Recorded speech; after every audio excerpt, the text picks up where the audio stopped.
Assalamualaikum warahmatullahi wabarakatuh.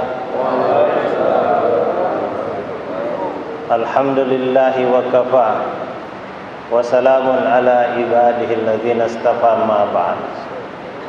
Subhanaka la ilma lana illa ma 'allamtana innaka antal alimul hakim. Rabbi shrah li sadri wa yassir li amri wahlul 'uqdatam min lisani yafqahu qawli.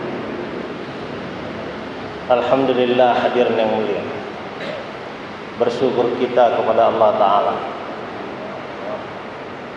Senantiasa kita bersyukur kepada Allah Ta'ala, syukur yang sebenar-benarnya, yang lahir dari relung hati yang paling dalam, karena nikmat iman Islam yang diberikan kepada kita. Alhamdulillah. Hadirin yang mulia, Allah Ta'ala yang ciptakan langit.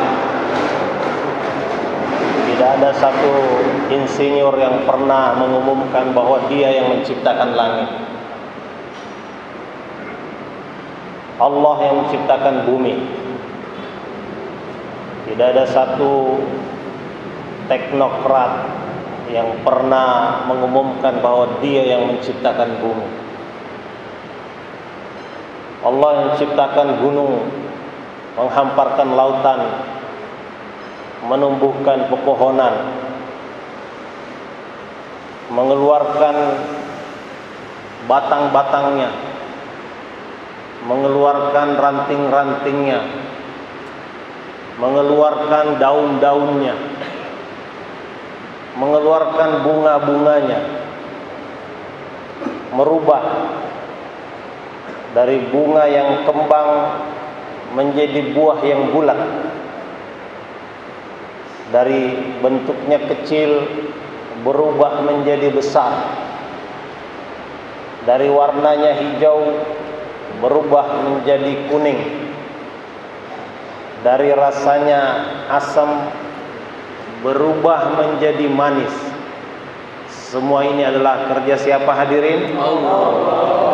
La ilaha illallah. Dan Allah Ta'ala menjamin rizki daripada seluruh makhluknya. Wa ma min dabbatin fil ardi illa 'alallahi rizquha. Tidak ada yang berjalan di permukaan bumi melainkan dalam jaminan Allah rizkinya.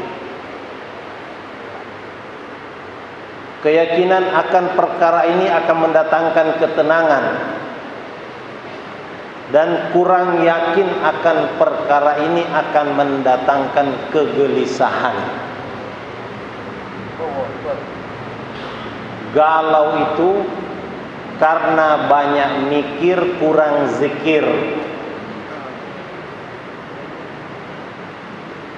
Hadirin yang mulia, seluruh makhluk ini bertasbih kepada Allah Subhanahu wa Ta'ala.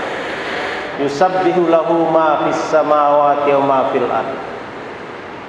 Tidak ada satu makhluk yang ada di langit, yang ada di bumi, melainkan senantiasa memuji Allah Subhanahu wa Ta'ala. Tapi pujian seluruh makhluk ini itu bergantung kepada pujian manusia kepada Allah Subhanahu wa Ta'ala. Bahkan sekedar menyebut nama Allah saja, masih ada satu orang yang menyebut nama Allah saja, maka Allah tidak akan kiamatkan dunia. La taqumus sa'atu ala ahadin yaqulu Allah Allah. Tidak bakal datang kiamat selagi masih ada orang yang mengucap Allah Allah.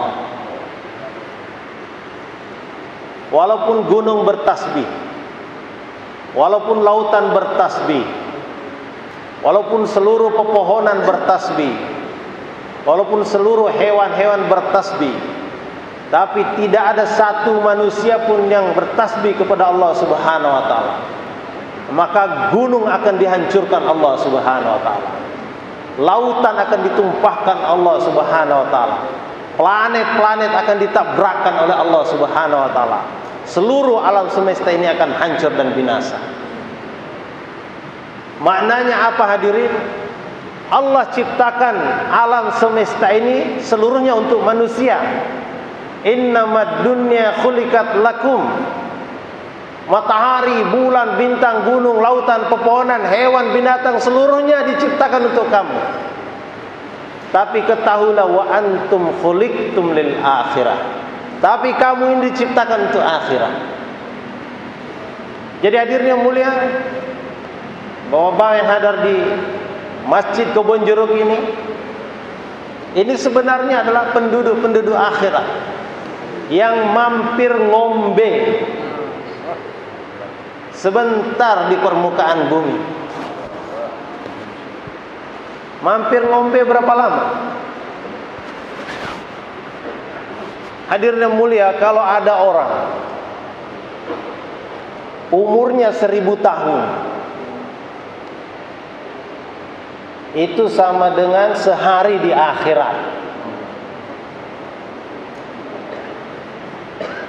Sekarang ini tidak ada orang umurnya 1000 tahun. Kita bagi 2, 500 tahun. Itu sama dengan setengah hari akhirat.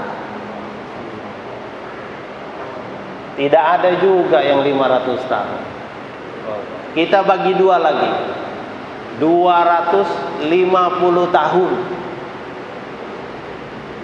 Sama dengan 1/4 hari akhirat, 6 jam akhirat. Tidak ada juga yang 250 tahun. Saya lihat wajah bapak-bapak ini belum ada. Kita bagi 2 lagi, 125 tahun. Sama dengan 1/8 hari akhirat, 3 jam.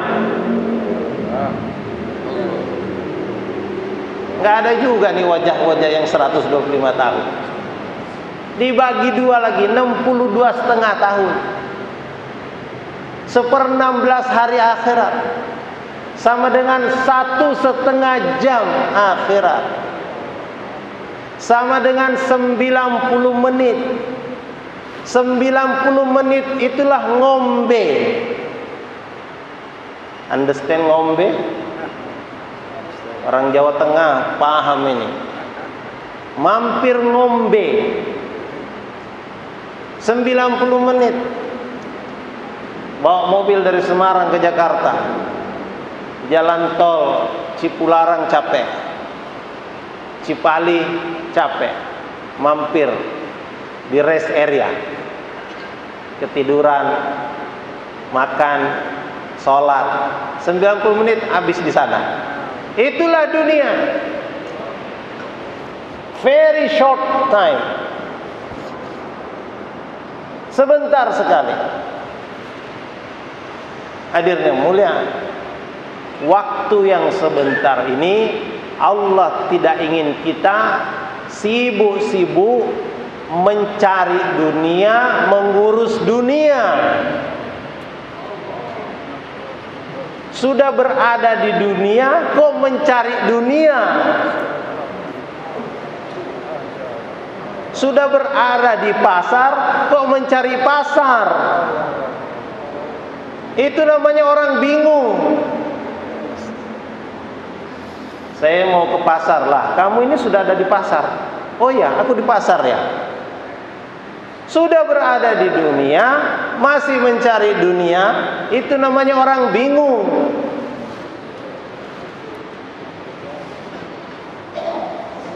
Hadirin yang dirahmati Allah Subhanahu wa taala. Nabi ingatkan kita, man kanatid dunya hammahu farraqallahu alaihi amrahu. Siapa yang menjadikan dunia sebagai tujuan hidupnya, Allah Ta'ala sendiri yang akan berantakin urusannya. Ini ancaman Allah Subhanahu wa taala.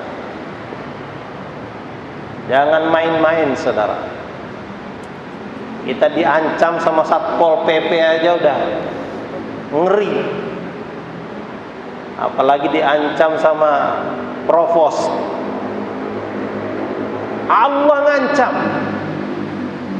Allah sendiri yang akan berantakin urusannya. Kepada siapa? Orang yang menjadikan dunia sebagai maksud hidupnya. Bangun pagi, ingat dunia. Berangkat dari dunia, berangkat dari rumah, pergi mencari dunia. Sudah berada di dunia, masih mencari dunia. Pulang ke rumah, ketemu istri, bicara dunia. Capek tidur, mimpinya pun mimpi dunia. Sampai ngigau pun ngigaunya dunia. Man kanatid dunya hammahu farraqallahu alaihi amrahu wa ja'ala faqru baina ainaihi wa lam ya'tihi minad dunya illa ma kataballahu lah. Siapa yang menjadikan dunia sebagai maksud hidupnya, Allah akan berantakin urusannya. Dan Allah akan letakkan kemiskinan berada di hadapan matanya. Dan tidak akan datang dunia kepadanya melainkan apa yang sudah tertulis untuknya. Tapi janji Allah, wa man kanatil akhirata niyatahu. Jadi ini urusannya dengan niat. Barang siapa niatnya ini untuk akhirat, jama'allahu alaihi amrahu. Allah Ta'ala akan jamakkan urusannya. Allah akan kumpulkan urusannya. Urusannya banyak. Urusan kantor, urusan sawah, urusan ladang, urusan perahu, urusan istri. Mungkin istrinya bukan satu, istri satu, istri dua, istri tiga, istri empat. Mungkin anaknya juga banyak. Anak nomor 1, 2, 3, 4, 5, 20, 30. Kalau Allah yang mengurus, jama'allahu alaihi amrahu. Allah sendiri yang akan mengurus, selesai urusannya. Wa ja'ala ginahu baina ainihi. Allah letakkan kekayaan di hadapan matanya. Fa'atathu dunya wahia raghimatun. Dan dunia akan datang kepadanya merangkak-rangkak minta diambil. Ini kepada siapa? Orang yang menjadikan akhirat sebagai tujuannya. Coba renungkan baik-baik. Maka Allah menghibur kita. Allah sayang kepada kita. Allah melarang kita untuk bercapek-capek mengurus dunia.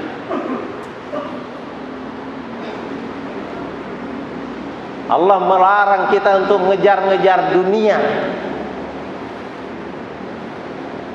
Ulama menjelaskan kepada kita dunia ini ibarat bayang-bayang. Pajo-pajo, shadow. Pak Cecep bilang bebegik. Understand bebegik? Pajo-pajo, dunia ini bayang-bayang. Fata morgana. Kalau orang berjalan ke arah bayang-bayang, bayang-bayang itu jalan juga. Kalau kita berlari, lari juga. Kalau kita naik motor juga dia. Kita kejar pakai pesawat, naik pesawat juga dia. Ada satu orang Satpol PP. Maaf kalau ada Satpol PP di sini ya. Dia jaga di depan rumah bosnya. Tiba-tiba datang seorang gadis yang cantik, memakai perhiasan yang mahal, mewah, gelang-gelang, anting-anting, di lehernya ada kalung. Maka Satpol PP melirik, gadis itu juga melirik. Akhirnya mata ketemu mata. Dari mana datangnya lintah? Dari sawah turun ke kali. Jadi mereka lirik-lirikan. Satpol PP mulai mendekat, menegur, dan disambut tegurannya. Boleh duduk sini? Boleh. Wah, dak dikduk jantung Satpol PP. Darahnya mendesir. Mulai interview, tanya dari mana orang tuanya, saudaranya, yang tidak penting-penting juga ditanya semua. Maksudnya supaya bisa diajak ngobrol. Sampai akhirnya iseng-iseng, mau nggak engkau menjadi istriku? Dengan malu-malu gadis ini mengatakan, mau bang. Mendesir darahnya. Tapi namanya Satpol PP nggak mungkin dia tidak lapor sama bos. Dia masuk ke dalam rumah, saking gembiranya dia lapor sama bos. Bos, ada apa? Saya mau menikah. Hah? Tiba-tiba mau menikah? Iya bos. Sudah ada calonnya? Ada. Di mana? Itu depan. Oh, suruh masuk. Dipanggil, masuk ke dalam rumah.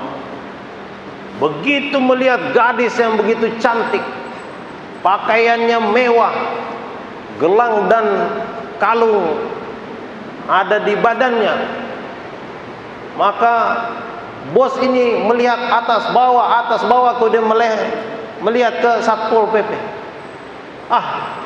Ini tidak pantas gadis ini untuk kamu. Gaji kamu nggak cukup untuk ongkosin dia. Ini gadis cocoknya untuk aku, kata bos. Wah, Satpol marah, tengkarlah dengan bosnya. Akhirnya karena tidak selesai, maka mereka sepakat untuk datang ke hakim, datang ke orang yang lebih tua, dituakan, bisa diambil keputusannya. Mereka bertiga berangkat ke sana. Berceritalah apa masalahnya. Satpol PP katakan, Tuan Hakim, ini bos saya nih tiba-tiba mau merebut calon istri saya. Katanya saya tidak cocok untuk dia. Malah dia merasa cocok dengan calon istri saya.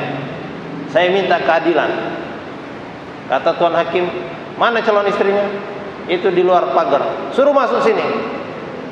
Masuk ke dalam. Hakim melihat atas bawah, atas bawah. Kata Tuan Hakim, kalian berdua tidak cocok dengan gadis ini. Cocoknya dengan aku. Akhirnya bertiga mereka bertengkar. Tidak selesai. Mereka akhirnya minta kesepakatan untuk datang ke kepala kampung yang lebih tinggi. Datang ke kepala kampung, kepala desa. Kemudian menyampaikan persoalannya. Kepala desa tanya, mana calon istri kalian. Dipanggil masuk ke dalam. Ternganga kepala desa, ngelihat atas bawah. Akhirnya kepala desa memutuskan, kalian tidak cocok dengan perempuan ini. Kalian bertiga tidak cocok dengan perempuan, cocoknya dengan aku. Akhirnya mereka bertengkar nggak habis-habis. Karena bertengkar nggak habis-habis, akhirnya perempuan ini bicara, wahai Tuan, saya ini ingin punya suami yang kuat. Di depan sana ada tanah lapang, depannya ada kebun yang rindang. Saya akan lari di depan, Tuan berempat mengejar saya. Siapa yang berhasil menangkap saya, dialah menjadi suami saya. Maka berempat mereka, Satpol PP, majikannya, hakim, Pak Lurah, kepala desa, lari di belakang mengejar gadis itu. 1, 2, 3. Yang namanya Satpol kencang larinya, tapi tidak mau kalah sama majikannya. Kejar-kejaran mereka, terus berlari gadis di depan, terus sampai masuk ke hutan. Masuk ke hutan, hilang gadis ini. Ternyata gadis ini adalah bayang-bayang. Namanya bayang-bayang, kalau masuk di dalam bayang-bayang besar, hilang sudah. Itulah dunia yang orang kejar siang dan malam, pagi dan petang, bertungkus lumus, tinggalkan anak bini, tapi akhirnya tidak dapat apa-apa. Maka menyesal orang yang mengejar dunia. Pikir baik-baik. Hadirin yang mulia, dulu para sahabat radhiyallahu anhu, ketika mereka belum mengenal siapa Allah Subhanahu wa taala, mereka juga begitu. Bahkan lebih buruk lagi keadaannya. Sehingga keadaan mereka disebut keadaan zaman jahiliyah. Jahil, tidak beradab, alias degil, musuhan satu sama lain, perang satu sama lain, miskin menderita. Kemudian datang baginda sallallahu alaihi wasallam dakwah kepada mereka, dibantu oleh istrinya Sayyidatina Khadijah Al-Kubra radhiyallahu anha, yang rela mengorbankan seluruh hartanya untuk kepentingan dakwah. Khadijah ini adalah pemilik 2/3 kekayaan penduduk kota Mekkah. Kalau di kota Mekkah ada kekayaan 30 triliun, maka 20 triliun itu berada di tangan Siti Khadijah Al-Kubra. Kalau di kota Mekkah itu ada 3.000 ekor unta, maka 2.000 ekor unta itu ada di tangan Siti Khadijah. Tapi seluruhnya dikorbankan untuk mendukung dakwah suaminya. Kemudian orang-orang mulai beriman kepada Allah Subhanahu wa taala. Mereka mulai mendengarkan apa yang disampaikan Nabi sallallahu alaihi wasallam, bahwa untuk merubah alam semesta ini, merubah kehidupan manusia ini, adalah iman dan amal soleh. Man amila solihan min zakarin aw unsa wa huwa mu'min falanuhyiyannahu hayatan thayyibah. Mereka mendengarkan apa yang disampaikan Nabi SAW, maka mereka mulai beriman dan beramal soleh. Mereka mendengarkan Nabi SAW bacakan ayat bahwa Allah Ta'ala meletakkan rizki itu di langit. Wa fis samaa'i rizqukum wa ma tu'adun. Di langit diletakkan rizki kamu, dan apa-apa yang dijanjikan untuk kamu itu diletakkan di langit. Hari ini manusia letih karena barang itu ditaruh di langit, tapi sibuk mencarinya di bumi. Barang itu ditaruh di atas.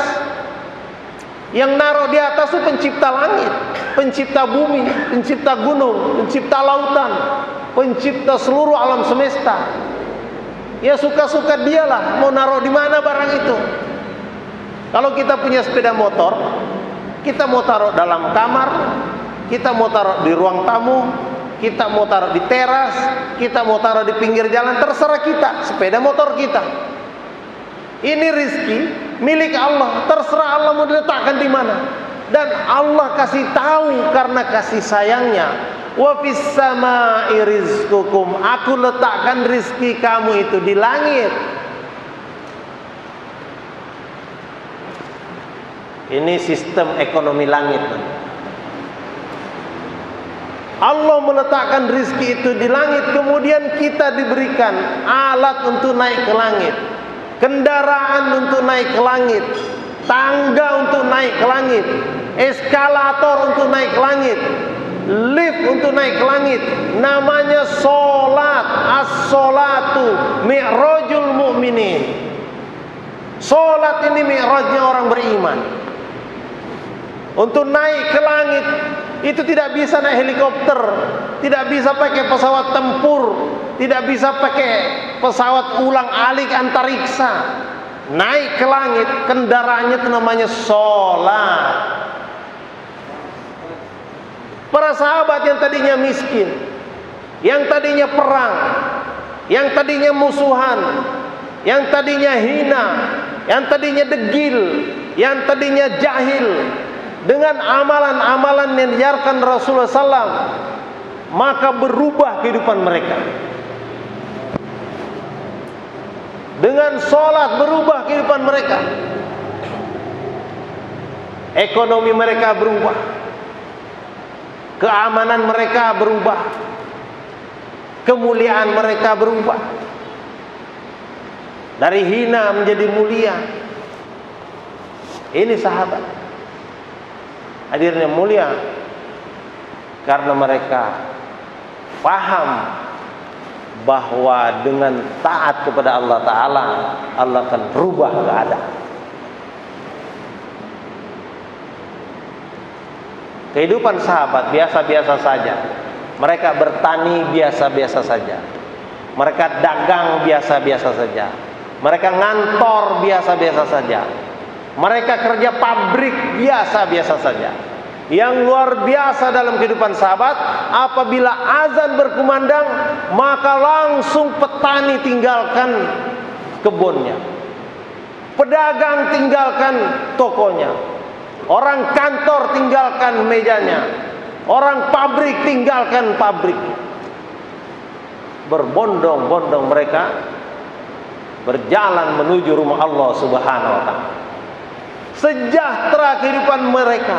Dari langit kelihatan orang kampung ini orangnya beriman dan takwa. Buktinya apa? Ketika azan berkumandang, dari lorong sana, lorong sini datang semuanya ke masjid.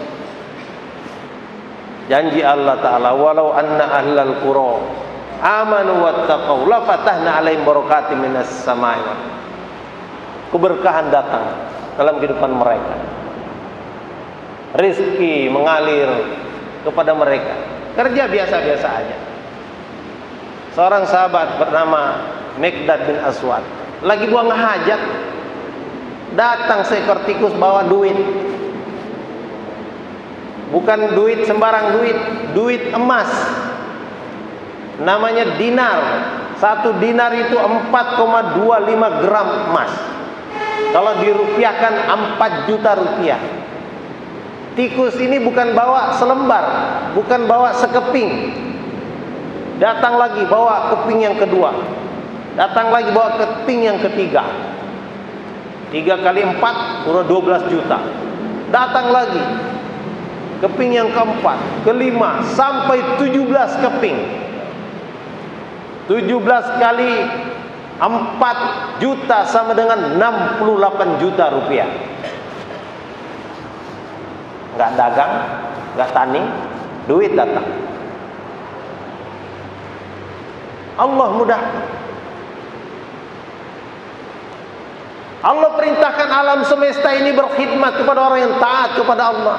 Ya dunia ikhdimi man khadamani. Wahai dunia, berkhidmatlah kamu, layani kamu kepada orang-orang yang tunduk taat kepada. Ini perintah Allah kepada gunung, kepada lautan, kepada pepohonan, kepada hewan-hewan, kepada kebun kopi, kepada kebun coklat, kepada kebun cengkeh, kepada ikan lele, kepada ayam pelung, kepada telur-telur ayam. Semua ini perintah Allah kepada dunia untuk melayani orang-orang yang taat kepada Allah Ta'ala. Tapi perintah Allah berikutnya ancaman, wastakhdimi man khadamaki, dan perbudaklah orang yang bertunduk kepada engkau. Perbudaklah orang yang berkhidmat kepada engkau. Ada orang hanya jualan telur, tidak bisa meninggalkan jualan telurnya, azan berkumandang. Diperbudak oleh telur ayam.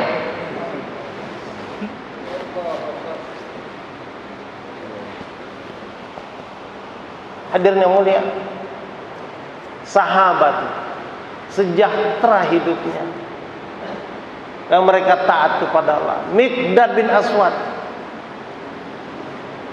setelah dia terima 17 keping itu, terakhir tikus itu datang bawa uncangnya, dimasukkan duit 17 keping itu ke dalam uncang. Kemana dia? Pergi lapor kepada Nabi. Kira-kira kalau di sini ada orang ketemu duit 68 juta di WC, kira-kira pergi nggak melapor kepada Syuro? Miqdad bin Aswad pergi kepada Nabi melapor, minta apakah ini halal atau tidak. Kata Nabi, kamu masukkan nggak tangan kamu ke dalam lubang itu? Kata Miqdad, tidak ya Rasulullah. Nah, itu halal buat kamu. Kalau di sini kira-kira dimasukkan nggak tangan ke dalam lubang?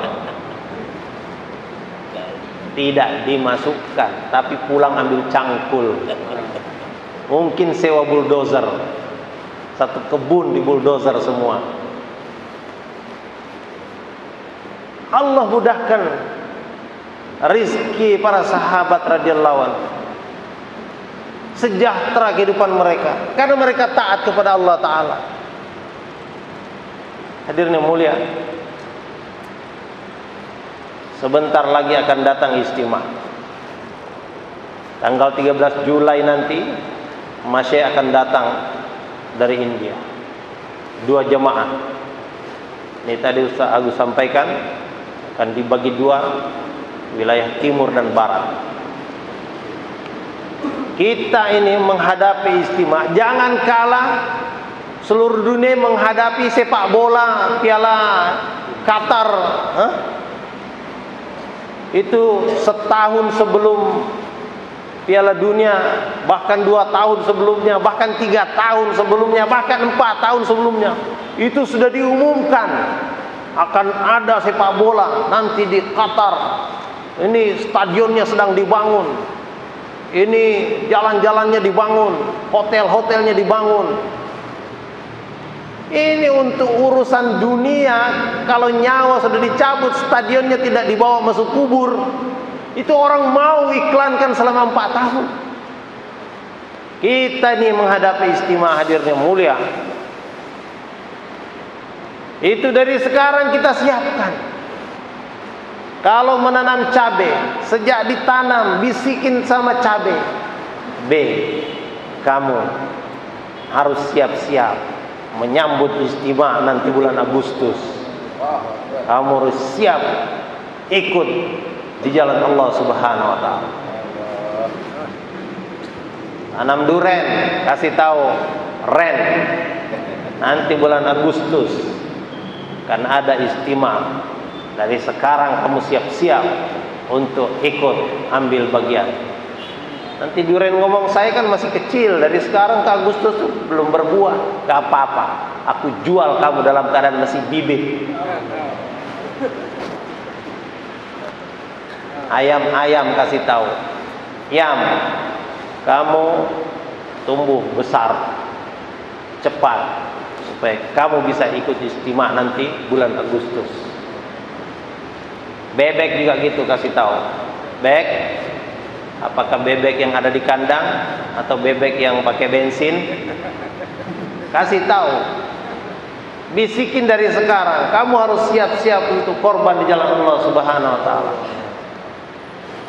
Kambing-kambing yang di kandang, kasih tahu, Bing, kita ini menghadapi istimewa, kamu harus makan yang kenyang, kamu harus gemuk, susu kamu harus banyak, kamu harus siap untuk ikut keluarga Allah Ta'ala. Pohon sawit, pohon karet, pohon cingke, semua dibisikin dari sekarang. Dan ahli keluarga dikasih tahu, wahai istriku sayang, saya sudah bisikin pohon cabai, saya sudah bisikin pohon tomat, sudah bisikin ayam, sudah bisikin bebek, sudah bisikin kambing, dan mereka semua ngangguk-ngangguk siap untuk dikorbankan jalan Allah Subhanahu wa taala. Kalau kita buat persiapan, maka ketika datang harinya itu begitu mudah. Kalau kita tidak buat persiapan, maka ketika hari istimewa kebingungan. Datang orang usuli, lari ke sana, lari kemari. Hadirnya mulia, karena kita tidak paham bahwa agama ini yang merubah kehidupan. Sahabat itu negerinya kering kerontang, gersang, sejauh mata memandang, padang pasir, panas terik di siang hari, itu dingin menembus tulang di malam hari. Tapi hidup mereka sejahtera. Semiskin-miskinnya mereka, diceritakan dalam kitab Fadilah Sedekah. Seorang pengemis datang kepada Sayyidina Hasan radhiyallahu anhu. Wahai zuriat Rasulullah, tolong aku memerlukan bantuanmu. Apakah itu? Aku perlu ini. Kata Sayyidina Hasan, aku minta maaf, aku sekarang dalam keadaan tidak memiliki persiapan yang memadai untuk memuliakan engkau. Sesungguhnya engkau berhak mendapatkan lebih dari apa yang harusnya aku berikan kepada engkau. Sekarang ini keadaanku lagi tidak normal. Tapi walaupun begitu, tunggulah sebentar, saya panggil bendahara. Hai bendahara, sini. Ya Tuan, coba periksa di gudang, ada berapa yang bisa diberikan kepada orang ini. Maka bendahara menghilang sebentar, kemudian melapor, wahai Tuan, ada sisa 50.000 dirham. 50.000 dirham. Satu dirham itu, kata Pak Dede sering sampaikan ini, itu nilainya sekitar 50.000 rupiah. Atau kalau diberikan ayam, seekor ayam itu satu dirham. Kalau 50.000 dirham, berapa ekor ayam? 50.000 ekor ayam. Ada 50.000 Tuan. Oh baik. Saya ingat tempo hari aku berikan engkau 400 dinar. Oh itu masih ada Tuan. Itu juga kasih dia. 1 dinar sama dengan 4 juta. 4 juta kali 400 berapa? Berapa Pak? 4 kali 4 1,6 miliar. Apa 16 miliar? Pengemis datang dikasih duit 1,6 miliar ditambah 50.000 dirham. Jadi Sayyidina Hasan katakan, sekarang kamu panggil 2 orang kuli untuk memikul apa yang kamu minta. Orang itu segera pergi, bawa 2 orang kuli datang. Ini kulinya aku sudah bawa. Oh ya, baik. Kemudian Sayyidina Hasan melepas bajunya. Kata Sayyidina Hasan, kuli ini upahnya aku yang bayar. Tapi karena aku tidak punya uang, maka baju ini aku lepas, kamu jual. Hasil penjualan bajuku ini kamu bayarkan untuk upahnya 2 orang kuli. Orang waktu itu bisa sedekah miliar-miliar. Artinya negara itu sejahtera. Kalau negara tidak sejahtera, bagaimana orang mau sedekah miliar-miliar? Mereka paham nilai agama ini besar. Sayyidina Umar ketinggalan sholat berjamaah. Dia bayar denda kepada Baitul Mal atas ketinggalannya sholat berjamaah 200.000 dirham. Kalau diayamkan itu 200.000 ekor ayam. Kalau satu truk isinya 2.000 ekor ayam, maka perlu 100 truk untuk membawa ayam denda Sayyidina Umar ketinggalan sholat berjamaah. 100 truk itu kalau panjangnya masing-masing truk 5 meter, itu setengah kilometer panjangnya truk itu antri untuk membawa denda Sayyidina Umar ketinggalan sholat berjamaah. Paham nilai sholat, karena sholat ini mengatasi masalah. Nabi katakan, as-sholatu imaduddin, sholat itu tiang agama. Siapa yang menegakkan sholat menegakkan agama, siapa yang meninggalkan sholat meruntuhkan agama. Satu negeri ini orang sholat dibanding tidak sholat itu banyakan mana kira-kira? Mungkin terlalu besar, udah satu provinsi aja. Orang sholat dibanding tidak sholat banyakan mana? Kecil lagi, satu kecamatan aja. Itu kecamatan orang sholat dibanding tidak sholat banyakan mana? Kecil lagi, satu masjid aja. Dalam satu kampung itu, satu masjid itu ada musola di situ, dibanding rumah-rumah sekitarnya. Banyakan mana orang sholat dibanding yang tidak sholat? Banyakan mana orang meruntuhkan sholat dari meruntuhkan agama daripada menegakkan agama? Kalau ada 100 orang membuat sebuah gedung, 80 orang meruntuhkannya, 20 orang yang membangunnya, kira-kira bisa naik nggak gedung itu? Tidak bisa. Jadi jangan heran kalau suatu negeri itu berhutang, karena tidak naik gedungnya, turun, menggali ke bawah. Sahabat sejahtera hidupnya, mereka sholat, datang mengadu kepada Nabi, ya Rasulullah, kami ini kena krismon. Rasulullah bukan kasih duit, sana dagang di pasar. Rasulullah bukan kasih kambing, sana ternak di rumput. Rasulullah bukan kasih bibit, sana tanam di kebun. Tidak. Rasulullah bacakan ayat wa'mur ahlaka bis-sholat, perintahkan keluargamu sholat. Jadi sholat ini alat untuk mengatasi masalah ekonomi. Para pakar ekonomi nggak bisa menghubungkan antara sholat dengan ekonomi. Dokter ekonomi, profesor ekonomi nggak bisa. Kalau kita tanya bagaimana cara mengatasi masalah ekonomi, oh kita harus mencetak 1000 hektar sawah, kita harus menanam 1 juta pohon, kita harus membuat 1000 perahu. Tidak bisa. Benda yang bernama ekonomi itu di langit. Wa fis samaa'i rizqukum wa ma tu'adun. Di langit rizki kamu. Udah dikasih tahu alamatnya di langit, kita masih sibuk mencari di bumi. Hadirin yang mulia, maka maksud kita keluar jalan Allah Ta'ala, maksud kita buat istimewa.